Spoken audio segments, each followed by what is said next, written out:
তোমার জাদুর লাঠি আমাকে দাও। আমি আজ অবধি কারোটা নিইনি। রাতে ঘুমানোর সময় ঘরের দরজা খোলা রাখিস, আমি জাম্বুরা খেতে আসব। নারকেল তেলের বোতল আর বিদেশি বেলুন সাথে এনো, না হলে সমস্যা হবে। রাতে আমি ব্লাউজ আর পেটিকোট পরে ঘুমিয়েছিলাম। সেদিন রাতে যা হলো তা কোনো দিন ভুলব না। আমি তিতলি, বয়স ৩৭।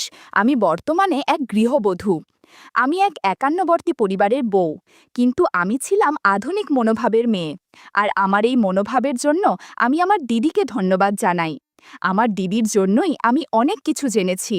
সেই সময় আমি ক্লাস 9-এ পড়ি এবং আমার দিদি উচ্চ মাধ্যমিক পাশ করে কলেজে ভর্তি হয়েছে। আমাদের বাড়ি কলকাতা থেকে বেশ কিছুটা দূরে, এক মফস্বল শহরের সংলগ্ন এক ননু গ্রামে। আমাদের পরিবারের তখন প্রচুর জমি জায়গা ছিল এবং তার সাথে সাথে আমার ঠাকুরদার একটি বিশাল চালের আড়ত ছিল সেই মফস্বল শহরে। আমার ঠাকুরদার 4 ছেলে এবং 1 মেয়ে। আমার বাবা ঠাকুরদার তৃতীয় ছেলে, মানে আমার 2 জ্যাঠা ও 1 কাকা এবং 1 পিসি আছে। আমার বড় জ্যাঠুর 2 সন্তান, আমার বড়দা এবং আমার বড়দি। মেজ জ্যাঠুর 1 ছেলে, আমার মেজদা। আর আমার বাবার 2 মেয়ে, আমি আর আমার দিদি। ছোট কাকুর 1 ছেলে, নাম বিশু। এবার মূল গল্পে ফেরা যাক। আমি আর আমার দিদি বেশ ছোট বয়স থেকেই একই ঘরে একই বিছানায় রাতে শুতাম। আমি আমার দিদিকে একটু ভয় পেলেও আমার দিদি আমার সাথে বন্ধুর মতো মিশত। আমাদের লোকালিটিতে একটা স্কুল ছিল ক্লাস 8 পর্যন্ত, যার ফলে আমাদের স্কুলে ক্লাস 9-এ ওই স্কুল থেকে অনেক ছাত্রী ভর্তি হতো। আর হ্যাঁ, ওই স্কুলটা ছিল কোয়েড, মানে ওখানে ছেলে এবং মেয়েরা একসাথে লেখাপড়া করত। আমি যখন ক্লাস 9-এ উঠি সেই বছরও অনেক ছাত্রী ভর্তি হলো আমাদের স্কুলে। এর মধ্যে আমার বেস্ট ফ্রেন্ড অনিতার সাথে দেখলাম পাপিয়া বলে নতুন আসা একটা মেয়ের খুব ভালো বন্ধুত্ব হয়ে গেছে। আমি, অনিতা আর পাপিয়া ধীরে ধীরে বেশ ভালো বন্ধু হয়ে গেলাম। পাপিয়া বলল যে আগের স্কুলে একটা ছেলের সাথে ঘনিষ্ঠ হয়েছে। আমি আর অনিতা প্রথম পাপিয়ার কাছেই গল্পের বই দেখি, যেটাতে ভিন্ন রকমের মন মাতানো গল্প থাকত। পাপিয়া এও বলে যে সে নাকি ক্যাসেটে জোগাড় করতে পারে নীল সিনেমার।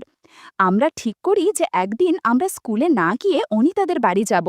অনিতাদের বাবা মা অফিসে যায় আর সারাদিন বাড়ি ফাঁকা থাকে, আর ওদের বাড়িতে ক্যাসেট প্লেয়ারও আছে। আমরা বাড়িতে বললাম স্কুল প্রজেক্টের জন্য আমরা অনিতাদের বাড়িতে যাব। আমাদের বাড়ির লোক বিনা সন্দেহে আমাদের পারমিশন দিয়ে দিলেন। আমরাও নির্দিষ্ট দিনে অনিতাদের বাড়িতে হাজির হলাম। পাপিয়া 3টে ক্যাসেট এনেছিল। পাপিয়া বলল একটা রোম্যান্টিক টাইপ ফিল্ম চালাবে। আমরা এইসব বিষয়ে তেমন কিছুই জানতাম না। আমরা বললাম তুই যেটা ভালো বুঝিস সেটা চালা। ও প্রথম ক্যাসেট চালালো। পর্দায় ভেসে উঠল একটা ছেলে আর একটা মেয়ের সিনেমা। সিনেমার অদ্ভুত দৃশ্য দেখে আমার মধ্যে কেমন যেন অনুভূতি হচ্ছিল। আমার বেশ ভালো লাগছিল। একটু পর পাপিয়া আমার অবস্থা বুঝতে পেরে কেমন যেন আচরণ করতে শুরু করলো। বেশ কিছুক্ষণ আমি চোখ বুজে থাকলাম। আমি চোখ খুলতেই অনিতা আর পাপিয়া জিজ্ঞাসা করল, কিরে কেমন লাগলো? আমি বললাম দারুণ। ওরা বলল তবে এবার 3 জনে মিলে গল্প করা যাক। একটু পর আমরা 3 জন গল্প করতে শুরু করলাম। বন্ধুরা, ইউটিউবের করা নিয়মের কারণে এসব ঘটনা সরাসরি বলা যাচ্ছে না। তোমরা কমেন্টে দেয়া লিঙ্ক থেকে আমার ওয়েবসাইট ভিজিট করো, সেখানে একদম খোলামেলা গল্প দেয়া আছে, যেগুলো ইউটিউবে পাওয়া যায় না। সারা দিন এভাবেই কেটে গেল। সে একটা দারুণ অনুভূতি। তারপর বিকেলবেলা আমরা যে যার বাড়ি ফিরে গেলাম।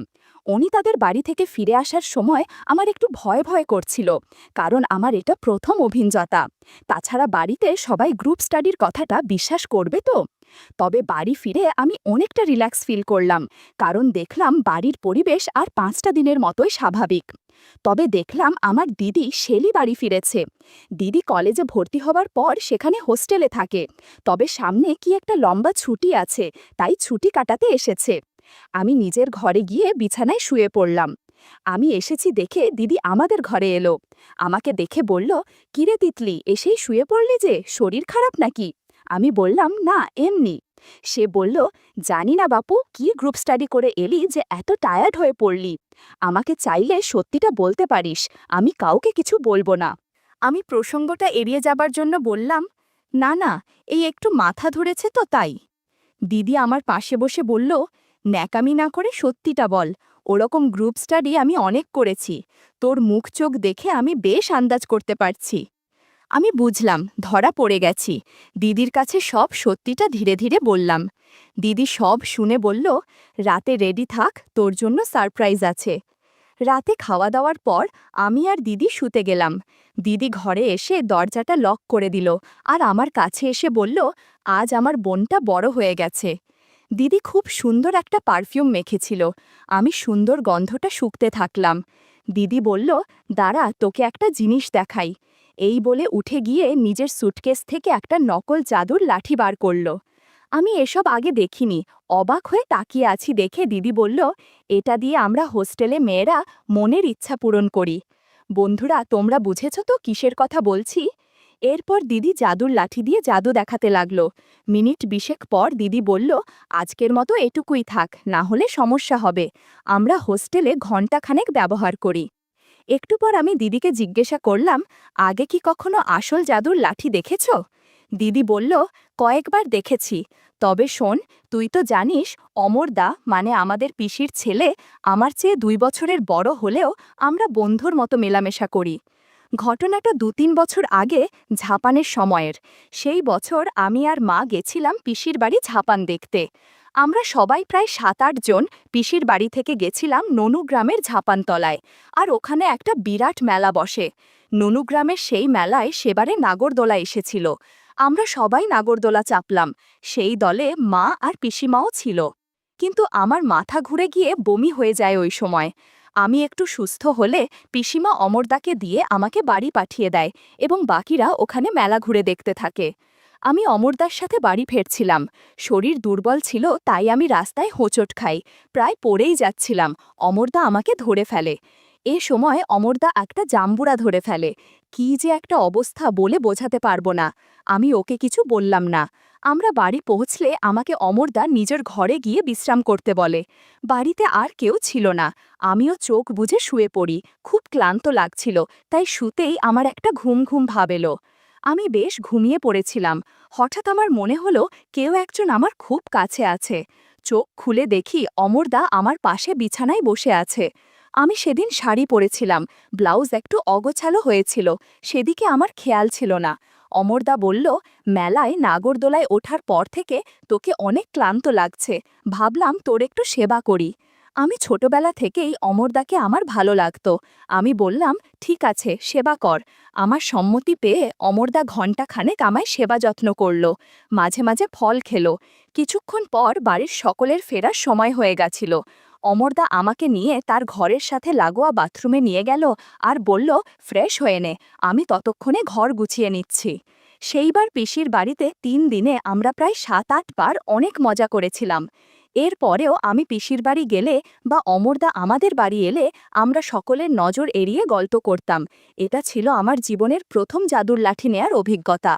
দিদির কথা শুনে আমারও কেমন যেন লোভ হচ্ছিল, কিন্তু কিভাবে কি করব বুঝতে পারছি না। এবার দিদি ২ দিন ছিল আমাদের বাড়িতে, আর সেই ২ দিন দিদি আমাকে অনেক কিছু শিখিয়েছিল। কলেজের ছুটি শেষ হতেই দিদিকে ফিরে যেতে হলো।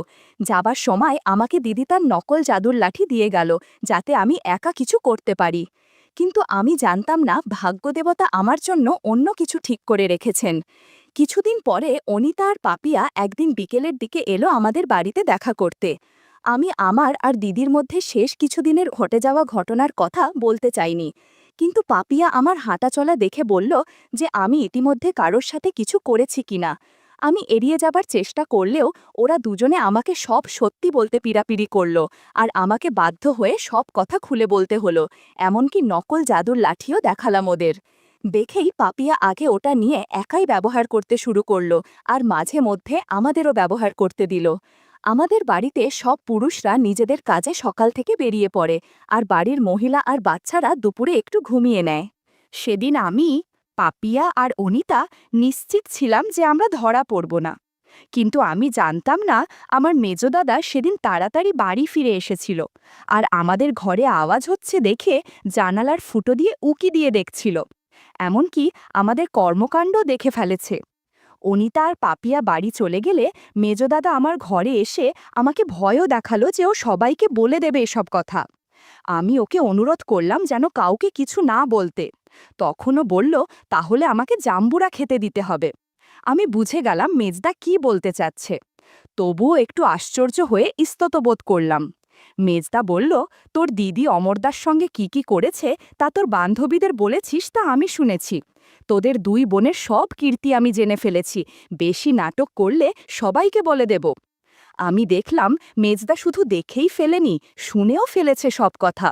আমি কোনো উপায় না পেয়ে মেজদাকে জাম্বুরা খেতে দিলাম। এদিকে প্রায় বিকাল হয়ে এসেছিল, আর বাইরে উঠোনে মা কাকিমারা উঠে পড়েছিল ঘুম থেকে। বাইরে গলার আওয়াজ পেয়ে আমি মেজদাকে বললাম, এখন কিছু না করাই ভালো, বাড়ির কেউ দেখে ফেলতে পারে। মেজদা রাজি হচ্ছিল না, তবুও ধরা পড়ে যাবার ভয়ে আমি বললাম, রাতে আমার ঘরে চলে এসো। মেজদা বলে গেল, রাতে যেন আমি দরজা খুলে রাখি, সবাই শুয়ে পড়লে ও আমার ঘরে আসবে। সারা সন্ধে আমি পড়ার ঘরে বসে একটুও পড়ায় মনোযোগ দিতে পারিনি। আমার মেজদার কথা ভেবে খুব এক্সাইটেড ছিলাম। দিদি কলেজে ভর্তি হবার পর থেকে আমাদের ঘরের টেবিলটা ফাঁকা হয়েছিল, আর আমার ভাই আমার থেকে মাত্র 1 বছরের ছোট, তাই ও আমার সাথে পড়তে বসত। পড়তে পড়তে আমার অস্থির ভাব লক্ষ্য করে আমার কাছে কারণ জানতে চাইল। আমি কিছু না বলে এড়িয়ে গেলেও বেশ বুঝতে পারলাম কিছু একটাও সন্দেহ করেছে, কিন্তু আমার চোখের সামনে তখন শুধু মেজদার কথা ছাড়া আর কিছুই আমি ভাবতে পারছিলাম না। রাতের খাওয়া দাওয়া সেরে আমি আমার রুমে এসে বসলাম, আর খাবার ঘরে আমার আর মেজদার চোখে চোখে কথা হয়ে গেল। রাতের খাবার শেষে আমি আমার ঘরে অপেক্ষা করছিলাম। রাতে আমি ব্লাউজ আর পেটিকোট পরতাম। আসলে তখনও গ্রামের দিকে মেয়েদের নাইটি পরার চল এতটা ছিল না। এই অবস্থায় মেজদাকে একটা সারপ্রাইজ দেওয়া যাবে। আমি দরজাটা শুধু ভেজিয়ে দিয়ে আলোটা অফ করে নাইট ল্যাম্পটা জ্বেলে দিলাম। দরজাটা লক করলাম না। আমি শুয়ে শুয়ে মেজদার অপেক্ষা করতে করতে বুঝতে পারলাম আমার অদ্ভুত লাগছে। একটু পর আমার ঘরের দরজাটা দেখি খুলে গেল। আমি বিছানায় পড়ে রইলাম, যেন ঘুমিয়ে পড়েছি। চোখের পাতা একটু ফাঁকা করে দেখে নিলাম, মুখ দেখতে পেলাম না, তবে নাইট ল্যাম্পের আলোতে বেশ বুঝতে পারলাম মেজদা ছাড়া আর কেউ নয়। মেজদা একটা কালো চাদর জড়িয়ে এসেছে, যাতে অন্ধকারে সহজে কেউ তাকে দেখতে না পায়। আমার ঘরে ঢুকে চাদরটা একপাশে রাখল। দেখলাম মেজদা একটা লুঙ্গি পরে আছে।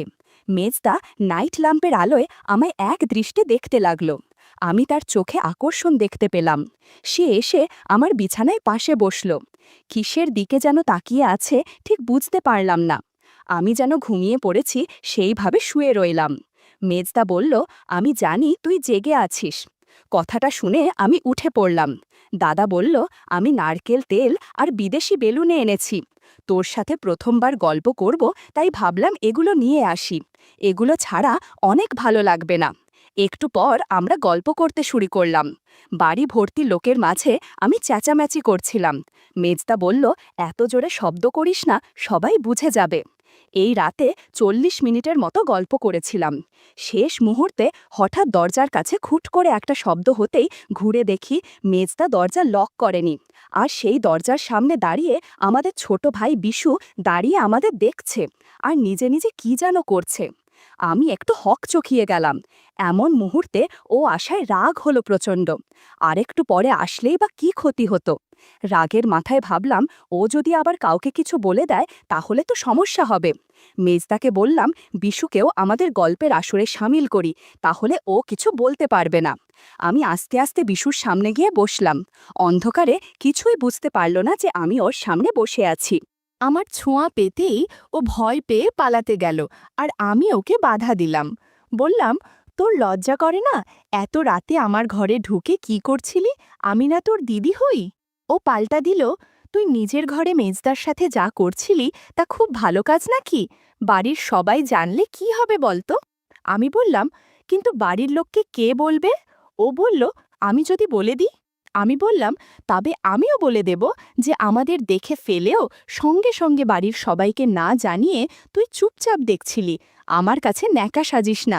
তুই বাড়ির লোককে জানাতে চাইলে আরও আগে জানাতিস। তোর মতলবটা কি বল? ভাই বলল, আমাকেও গল্প শোনাতে হবে। আমার একা ভালো লাগে না।